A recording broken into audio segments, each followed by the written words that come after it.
So then after completion of osmosis and osmotic pressure, then we are going to discuss reverse osmosis. So then reverse osmosis is applicable when pressure higher than the osmotic pressure. Then the applied pressure is higher than the osmotic pressure on the solution. Then osmosis process takes place, but the osmosis process is a reverse process. The reverse direction is called reverse osmosis process. So now by the using of reverse osmosis process, so then purification of water. What is purification? Purification of water.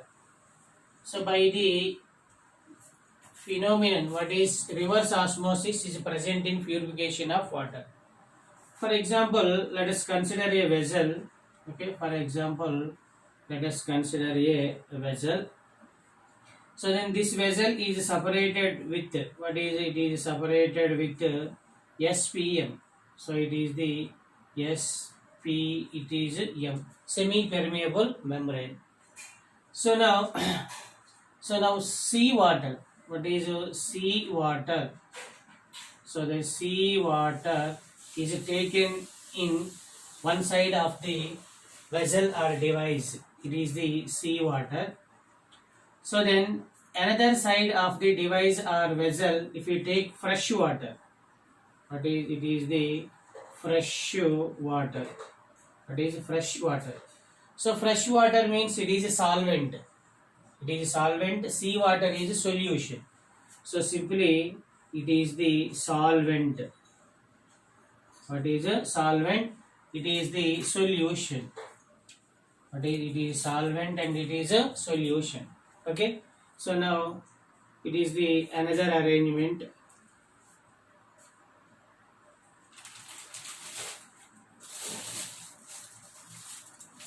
So now it is the pure water. So now the obtained water is the pure water is obtained. So now let us consider a device or vessel. One side of the device or vessel, seawater is taken and the another side is fresh water.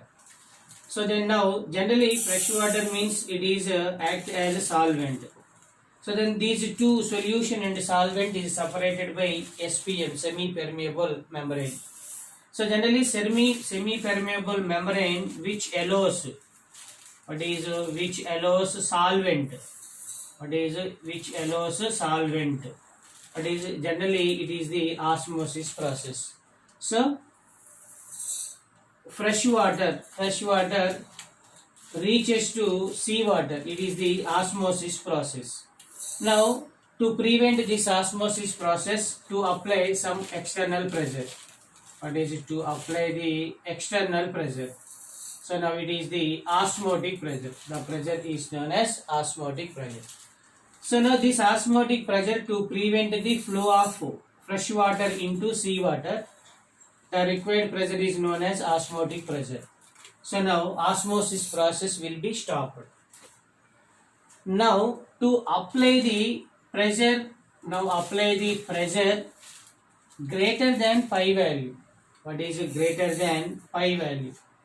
Greater than osmotic pressure. Now the applied pressure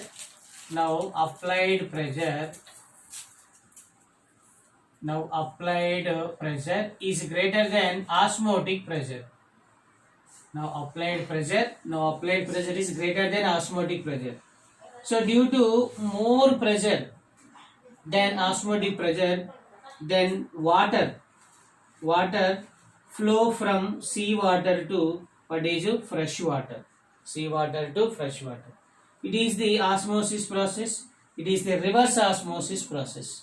So in reverse osmosis process, the applied pressure is greater than osmotic pressure. So then what happens to pure water, fresh water to pure water is obtained. It is the reverse osmosis process. Now after completion of the reverse osmosis process, then we are going to discuss one important topic, that is isotonic solutions. What is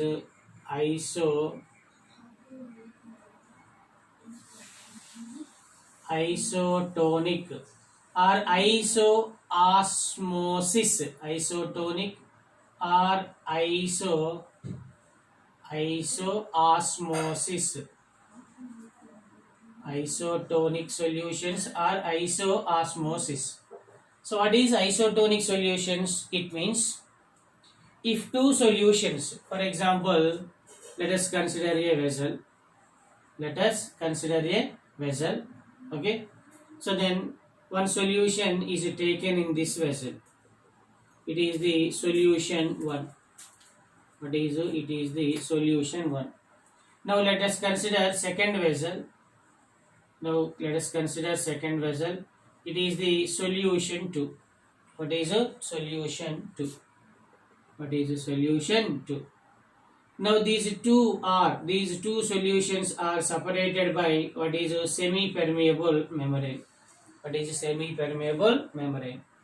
So now in these two solutions, it means pair of solutions having same osmotic pressure. Two solutions having the pair of solutions having similar or same osmotic pressure. So generally osmotic pressure pi equal to CRT. What is it? Pi equal to CRT. Same as second solution, pi equal to CRT. That is pi equal to CRT. So first solution pi 1, second solution pi 2. First solution concentration C1, second solution concentration C2. R constant at a given temperature. So temperature also constant. So wherein RT cancel. So then pi 1 equal to pi 2, C1 equal to what is C2. So then pi 1 equal to pi 2, same as C1 equal to C2, wherein C is the concentration. Generally pi 1 equal to pi 2, it means a pair of solutions contains same osmotic pressure is called isotonic solutions. So then C1 equal to C2, it is possible when, when it means solution does not contains electrolytic compound. It means solution with non-electrolyte simply. So now it is the solution with solution with non-electrolyte. Solution with non-electrolyte. So solution with non-electrolyte means if electrolyte is present, it is converted into ions. Non-electrolyte is present, it does not converted into ions. So solution with non-electrolyte solutes. So generally, what are the examples of non-electrolyte solutes? Example of non-electrolyte solutes are glucose, fructose, sucrose, urea. So these are all the non-electrolytes. If these are soluble in water, but not ionized. So due to not give the ions, so then these are all the non-electrolyte solutes. So in the presence of solution with non-electrolytes, C1 equal to C2. If solution with electrolyte, if solution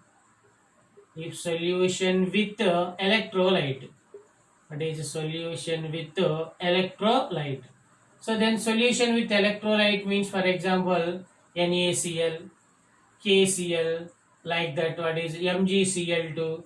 These are all the electrolytes. These are soluble in water. Then it is converted into ions. So then in the presence of electrolytes, so C1 is not equal to C2. So C1 is not equal to C2 because the concentrations of two solutions are different. Two solutions concentrations are different. So it is the isotonic solutions. Isotonic solutions are isoosmosis solutions. So isotonic solutions pi 1 equal to pi 2, C1 equal to C2 when solution with non-volatile. So then C1 is not equal to C2 when solution with electrolyte NaCl, KCl, MgCl2. These are electrolytes: glucose, fructose, urea, cellulose, okay, sucrose. These are all the non-electrolytes. Now after completion of the osmosis and reverse osmosis isotonic solutions, then last topic in this chapter, what is Van 't Hoff factors. What is Van 't Hoff factors? So now Van 't Hoff factors to give the relation between experimental values and the theoretical values. What is Van 't Hoff factor? It is the Van 't Hoff. What is Van 't Hoff factor? Van 't Hoff factor. Generally, Van 't Hoff factor is denoted with I. What is it? Van 't Hoff factor is denoted with I. So generally, what is Van 't Hoff factor? It is the ratio between experimental colligative property to the theoretical colligative property, or observed colligative property or calculated colligative property is known as Van 't Hoff factors. So now simply Van 't Hoff factor I equal to experimental, exp means experimental colligative property by theoretical colligative property. What is a theoretical colligative property? Theoretical colligative property.